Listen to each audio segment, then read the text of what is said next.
I do want to move on to football, though, because we do have a Browns game this weekend. Browns are going to Baltimore to take on the Ravens. You probably heard me earlier. I got the Browns going 10-6.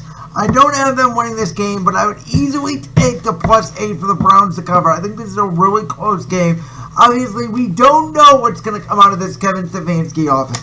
We have an idea. I think Odell and Jarvis are going to be used less. Nick Chubb, Kareem Hunt are going to be used more. Austin Hooper is going to be a big weapon in this offense. I think, though, this is the make-or-break year for Baker Mayfield. Oh, yeah, it certainly is. I mean, it's year 3. You finally get to see what he's made of, and he's in a system that should hopefully play to his strengths. We'll have to just see, where things kind of go from here. It's a big thing for him this year. I mean, I don't really have any other words other than just saying for him to just go out, compete, try to prove that he's finally Cleveland's franchise. Absolutely. Well, on that note, Sean, I'm going to put you on the spot here a little bit. I want you to give me a team who maybe a lot of people aren't thinking about who could potentially make the playoffs or fly underneath the radar. For me, that is Arizona by far this year. I'm a big fan of the Cardinals this year. And a surprise bad team that a lot of people are thinking could be, okay, 7, 8, 9, 10 wins, who do not think that they are going to be a very good football team this year. I'm going to go with the bad team first, and I'm going to say it's going to be the Packers, because they did not surround Aaron Rodgers with enough weapons in the draft. I mean, Rodgers, I'm not saying anything bad on him. I'm just saying that I don't think he's going to be able to carry this team to the playoffs the way he did, because the defense stepped up quite a bit last year. That defense in Green Bay normally is like Swiss cheese, no pun intended. Yeah. But it's literally helped carry that team a little bit too. Not to the degree that San Francisco did, but Rodgers is not capable of having at his age all of that. Now, granted, I saw him talk on the Pat McAfee show about how his arm is, like, for the first time in something like 16 years, doesn't hurt. That does sound like it could scare some folks in a good way for Packers fans, bad way for the rest of the league. But they're the one team that I think could definitely be out of it. In terms of a surprise team maybe making it, I don't really have a good one in my back pocket I could say would make it. I don't think Jets are going to get there. No, there's no way. I don't think. I think the team that might make the most sense is either the Chargers or the Raiders. I know Denver. I don't like either of those teams. I think the Raiders are especially. You have Josh Jacobs in your backfield. You have some decent wideouts like Tyrell Williams. Hunter Renfrow, I think, might actually have a breakout year. I love him. He's been a good player ever since he came out of Clemson. Look, I like the Raiders. I like Derek Carr. I like their offense. There's just something to me, they're by far the third best team in their division. I don't think they're as good as Denver. I don't think they're as good as Kansas City. I think that hurts them, and I also think they have a really tough schedule. That's also what I think hurts Denver. I think you look at a team like the Indianapolis Colts. They are well coached. I would say that they would be a surprise team to me. That's why I'm not saying the Colts are. Okay, well, some people have between 7 and 9 wins. I think they could potentially get into the playoffs. The team I love this year, I mentioned this so many times, people are flying under the radar. I think Arizona is going to be so good this year. I think you look at their schedule. I flat out love this football team. I love Kyler Murray. I think he's a flat out star. I think Kyler Murray could be a top 5 quarterback in the league this year. I flat out love Kyler Murray. I love DeAndre Hopkins. They have the number 1 wide receiver in football to me. And yes, he's better all around than Michael Thomas. You have DeAndre Hopkins. You have a defense with a great pass rusher in Chandler Jones, a good middle linebacker in Jordan Hicks, a good corner in Andrew Peterson. They have everything set up, and the only thing that worries me is, yes, they're the third, worst team in their division, but they got easily the hardest division in football. They're way better than the Rams. I think people are totally overrating the Rams and underrating the Cardinals, and I think it's going to go to the Cardinals deficit, and I mentioned this earlier in the show. Arizona +7 at San Francisco. I'm taking it all the way, and I have drafted Kyler Murray in both my fantasy football leagues this season, Sean. I think Kyler Murray and the Arizona Cardinals have the chance to win the division this year, if not get close, and they're going to be a wild card team at the very least. Yeah, I mean, I just think that rather than your prediction of 13-3, they're more of a 11-5 team in my eyes, just because that defense is. Think about this: I have them at 13-3, and they're a 6 seed. The defense is not good enough to go 13-3. I think 11-5 is more realistic. Yes, they got Isaiah Simmons, but he's not going to be a solve everything problem right there. It's just the offense is good enough. I don't think the defense is on the level to be a 13-3 team. That 13-3 to me makes it sound like they're super elite. I don't think they're at that level. I think they're very, very good. My thing is, though, their schedule to me is so soft. I mean, look at these first, let's call it 5 games of the year. They got the Niners, who I know it's tough, but they're coming out the Super Bowl hangover. I think that's a win for Arizona. Then they got the Washington football team, the Lions, the Panthers, the Jets. I mean, those first 4 games, that's a 4-0 start. Then you have at Dallas on a Monday night, which I think they can win that game. Then they have Seattle, which will be tough, but then they got Miami. They got Buffalo at home, which helps them to their benefit. They have Seattle again. I mean, the schedule to me really works out. They got the Giants on the schedule. They got the Rams twice, so I think they can beat them both times. So to me, when I did these predictions, I went game by game by the schedule. And I know Arizona's not a realistic 13-3 team, just like Green Bay was not a very good 13-3 team last year. But the schedule helps. Yeah. I mean, sorry, I had to respond to something really quick with... You're fine. That was time sensitive, so I apologize. You're good. But, alright, yeah. Really quickly, I do want to talk about, really quick, I want to get your thoughts. Brady and Tampa Bay, Belichick going in with Cam Newton in New England. I mean, everybody's saying, you can't doubt the Patriots until somebody knocks them off. I'm saying I'm down the Patriots all the way. I mean, they have 0 weapons.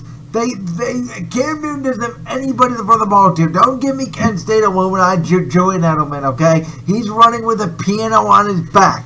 I don't want to hear it. They don't have any deep threats. They have a couple running backs.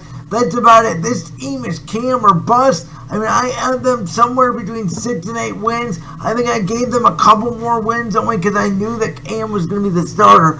But for people to say that New England's still the top dog in this division, I don't see it. Miami's improved and so is Buffalo. I think Buffalo has a chance to take the division, though their schedule was really hard. Yeah, I mean, Buffalo, I think Buffalo can still be really good. I like New England, especially with Cam Newton that has something to prove. The Jets are a wild card if Sam Darnold's able to overcome the dysfunction of Adam Gase. Gase has been a good coach for a long time, but it's more so just ever since he became a head coach, a lot of his philosophy. Sean, I got to interrupt there. Hold on, let me finish. But I'm not saying that the Jets are anywhere near it. I think the Bills, though, for me right now, are in a virtual tie with the Patriots because I just don't know how, this is the first time we've seen a Brady of this team in 20 years. And it's really just crazy to think that still, and that I just think Buffalo, it's all going to depend on if Josh Allen is able to improve his accuracy, especially now that you've added Stephon Diggs to go along with John Brown, and you have them in Singletary in the backfield, along with Zach Moss, who, some people are very high on, especially in fantasy. I mean, just with that, you have a chance to challenge Belichick and the New England Empire. But that empire to me is down. The empire to me is down. It's over. It was over last year in Week 17 when Ryan Fitzpatrick and the Miami Dolphins drove down on them 75 yards and 8 or 9 plays. to clinch the number 3 seed for New England and the number 2 seed for Kansas City. That was so fun being To me, that ended the dynasty. That ended the empire. I don't think New England gets any. They could make the playoffs, but I don't think that they're anywhere close to a Super Bowl contender. What's more likely to me is they fall off to either 6-10 or 5-11. What I don't get is like, man, Trevor Lawrence by far the number 1 pick next year in the draft. We see what Jacksonville's trying to do everything they can to get him, and New England's just like, hey, we got 6 defensive players up and out. We got no weapons on offense, but we're still trying to win games. Like, what are you doing? Do you not want to win Super Bowls? I mean, I get it. Cam Newton's an okay quarterback. I get it. He's going to win games. He's not an okay quarterback. He was an MVP. And he's 5 years ago! Last 2 years. 5 years ago, and he's been hurt ever since. That Cam Newton is long gone. He's long gone. Bye-bye. Do you want to make another bet like we did with the lottery a couple years ago? Do you want to make another bet? I don't know. Can you see the more over bets? But what would the bet be? What would the bet be? I'm going to bet that Cam Newton is going to win the Comeback Player of the Year award. Oh, that's easy, yeah. That's easy. And that he is going to get New England the division title and at least 11 wins. At least 11 wins. I'll take that. At least 11. I'll take 11 wins. 11 and a half over under. I will go under 11. They will not win 11 games. I will easily take that. That's an easy bet. Yeah. That is easy. Like, he'll win Comeback Player of the Year. He'll get New England at least 11 wins, and he'll get them at the AFC. Okay. So I want to clarify here. In order for you to win the bet, all 3 of those things have to happen, correct? Yeah, because I know I've won a lot of our bets, and I'm trying to give you a chance here. So you're saying, well, hold on. Let's say New England and Buffalo both go 11-5, and Buffalo wins the division because of a tiebreaker. Does that mean I win? Yes. I'll take it. Even as much as I will take that. Easy. I'll be ticked off. Easy for me. That is easy. That I didn't get the third condition fulfilled, so basically, that means you would win. Alright, well, sign me up then. We can decide a punishment at a later date for the loser. $5. We did like 10 the last 2 or 3 times, so let's just do $5. 5? I'm good. Done. Virtual handshake. Done. Folks, I'm winning $5 from Fitz here. Alright, Before we end the show today, Sean, really quickly, I want to jump to the NBA bubble because Milwaukee, the favorite to make it out of the East, the team that won the most games in the regular season, is gone. I know Giannis got hurt. I know he missed Game 5. Before that, though, they were down 3-0 to Miami. What does this team do in the offseason? You know they're probably going to offer Giannis the Supermax. What does this team do? I think they hold on to Giannis. I think the biggest thing is that Giannis is the problem here in a way. And let me explain. Giannis in the playoffs keeps getting figured out by all these teams. He's not as dominant as he is in the regular season. Granted, the regular season, it's a grind. Especially with, sometimes having to have those back-to-backs and whatever. The problem with him is that you've seen his numbers starting to dip in some of these postseason games. And that has been very alarming. It's nothing that his teammates have done to make him worse. It's all on him. And it seems like to me he might be getting in his head. Even last year, when they lost to the Raptors, if I'm thinking about this right, is that Giannis needs to just, and this is something that I could kind of tell just kind of even looking at photographs, not even live game footage. You can see an athlete who's basically just struggling inside and just trying to figure out, what do I do? He's pressing, in my opinion. And I think if he's able to just talk to somebody and just get out of his own way and figure out, okay, these are the adjustments I have to make based off of what teams are doing to me in the postseason, because they realize there are certain dimensions of this game they can take away, and then they force him to struggle. If he learns how to adapt to that, even if he's not able to, use certain dimensions, but instead he's able to turn some of those weaknesses more into applicable strengths, you have a much scarier team, especially with Middleton, Bledsoe, and a couple other of their core pieces coming back. That would be the biggest thing. And if Giannis is able to improve on his weaknesses, even if his strengths are taken away in the playoffs, the Bucks will get to at least the Eastern Conference Finals next year, assuming that you have at least a 60-game format, or even to the finals. I'm not wanting to go either way definitively, because we don't know if there's something more to this, but that's what I'm seeing. That's what I'm believing in right now. And I think they're going to hang on to Giannis. They'll obviously offer him the Supermax, and I will not be surprised necessarily if he takes it, mainly just because of how much he loves the city of Milwaukee. But then again, with everything that we've seen, your Anthony Davises and other players, Giannis could ask for a move, but I don't think that's in his nature. No, I don't think it's in his nature. I think he's going to play the contract out, but I don't think he's taking the Supermax. I have a theory on this, and it's two things. Number one, I think Giannis is too soft. I think his personality, I just don't see that dog in him. I don't think he can win a championship in Milwaukee the way the team is currently built. That's just me. So this is how I think it's going to happen, though. I think Milwaukee's going to mostly stay intact. I think they're going to make it to the playoffs next year. They'll get to either the semifinals or the conference finals. They'll lose to a Brooklyn or a Boston or a Toronto. And then Giannis is fleeing the scene. And I think you know where I'm going with this. And I hate to say it because it's going to be cheesing the system. And Giannis is gonna made to be the worst guy in the league. But there's a team over there in the West Bay. They're in the West Bay. They have floated around this idea, and I hate it. I hate it. But realistically, you have Steph Curry, Klay Thompson. You may or may not have Draymond Green. You're not going to have Andrew Wiggins. But let's just say they don't have Draymond. Let's just say Steph, Klay, Giannis. The dynasty's back. Trying not to throw something. I know. It makes me angry too. I don't want to see it happen. Let me be clear. Now, do I want Giannis to leave Milwaukee? Yeah, because I want to see it. I don't think he can.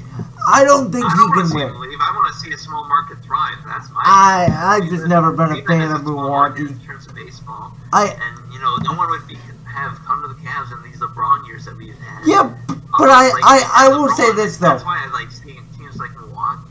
I will see Milwaukee succeed. And that's where I'm from more do you want to see him in a ring? I get that from your perspective, but from the way I view it, it's do I want to see him succeed in Milwaukee? Yes.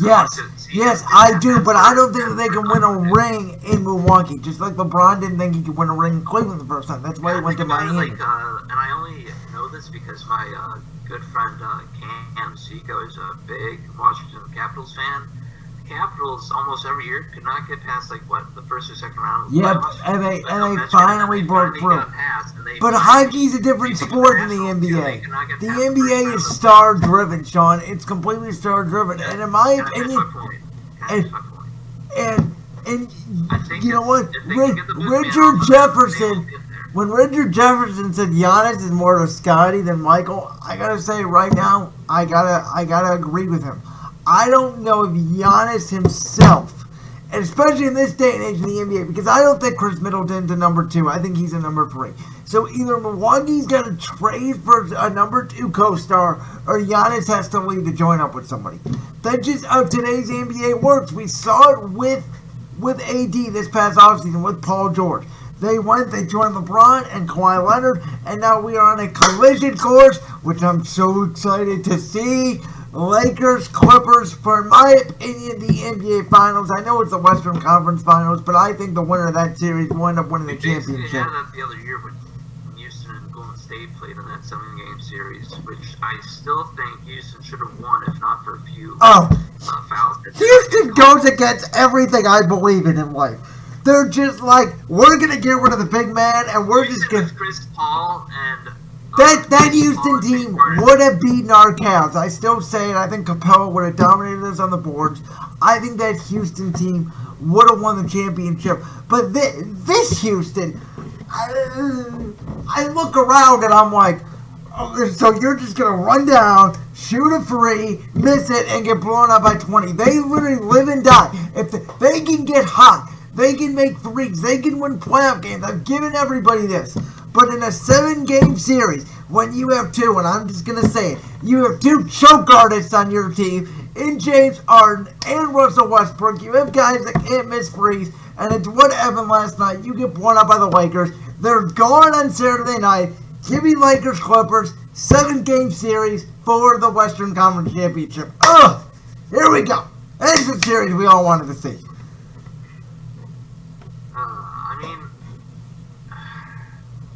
I love the fact that Houston was able to at least piece something together, but I think Mike D'Antoni's job is done. They've tried to do everything they can, and he's tried his best, but it's just tough for Houston to win, especially when Golden State was so stacked. They would have won without having to deal with Durant. Durant, yep, I agree. I know that Chris Paul and James Harden were not getting along, but it just kills me because that 2018 team? That 2018 team that Houston had Golden State on the ropes, on the money, dead. They were up, what? Were they up like 40 to 11? An injury and basically called fouls that should not have happened or should have happened. Yeah, but weren't they up like 40 to 11 in Game 6? Wasn't it like 40 to 11 in the first quarter or something crazy? How do you blow that? Okay, yeah, I don't know. Let me look this up really quickly because we're gonna end the show here in a couple of seconds. Game 6, Warriors Rockets, 2018. Let me see if I can find it. Okay, at the end of the first quarter, they were up 17. They were up 39 to 22. Okay? 17-point lead. At the end of the game, they lost 115 to 86. That was the final score. 115 to 86. Houston only scored 47 points in the rest of the 3 quarters.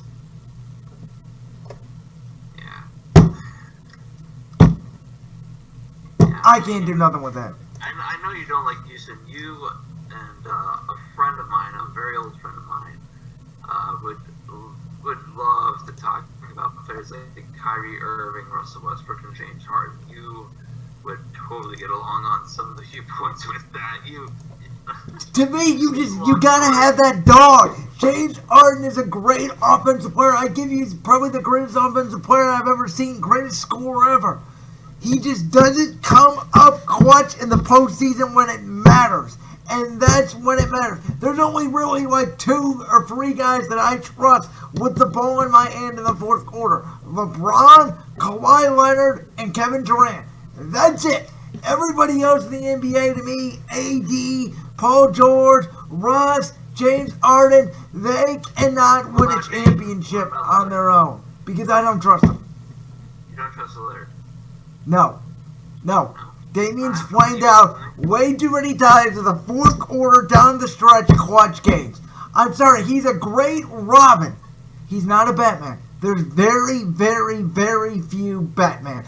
And by the way, I thought Steph Curry was a Batman. He's not. We've seen it now. When Durant went out 2019 against Toronto, when Clay went out, Steph couldn't carry the load. That was Steph's chance to prove it. He couldn't prove it. They clearly needed Kevin Durant. Well, when Clay went out, it was towards the end of the game. I'll give Golden State that. But when Steph was healthy at the beginning of the season, he did not carry. No, he cannot. He cannot, and that's the thing. Kawhi Leonard, we've seen can carry. LeBron, we know can carry, and Kevin Durant, we know can carry. That's it. And I'm not talking about stretches. There's great. We've seen T.J. Warren put up 61. We've seen what Devin Booker did in the bubble. I'm not saying these performances are amazing, because they are. But I don't sit here and overreact and say, oh my God, these guys put up 61 points. They're great players. Can they win championships when it matters? It's great. You can average 35 points in the regular season. You can average a full triple-double like Russell Westbrook did. What do you do for me in clutch time When the game is on the line, when I need you to perform, what do you do for me? Nothing. I'm sorry. It's just the facts. I mean, yeah. All right. I don't have any response. Perfect. All right, Sean. Well, thank you for joining us today. We're going to wrap up the show for today. Thank you guys for joining us. We'll be back here next Friday on Brand's World. Good to talk to you, Sean, about things about sports. I know we've talked about other things over the summer, but it's finally good to actually talk to you about sports. Yeah. Go follow me at Fitz on Sports BSR. That's at FITZ on Sports BSR. Also, if you have the chance, go check out some of my WKSU material. I've been writing up the View from Pluto web posts. I have a feature with Brown's Chief of Staff, Callie Brownson, on the website with a fully transcribed Q&A. That was a very good I did article, by the way. as we mentioned right off the top when I came in, a little bit of what's called an audio postcard, just a short, 68-second little audio piece that kind of gives you kind of a sense of what it's like to be inside the stadium with nobody in there. So all that stuff, and yeah, make sure if you're not already following Brandon, make sure to do that. Thank you so much for having me on. It's been a pleasure. Thank you, Sean. I appreciate it. Talk to you soon.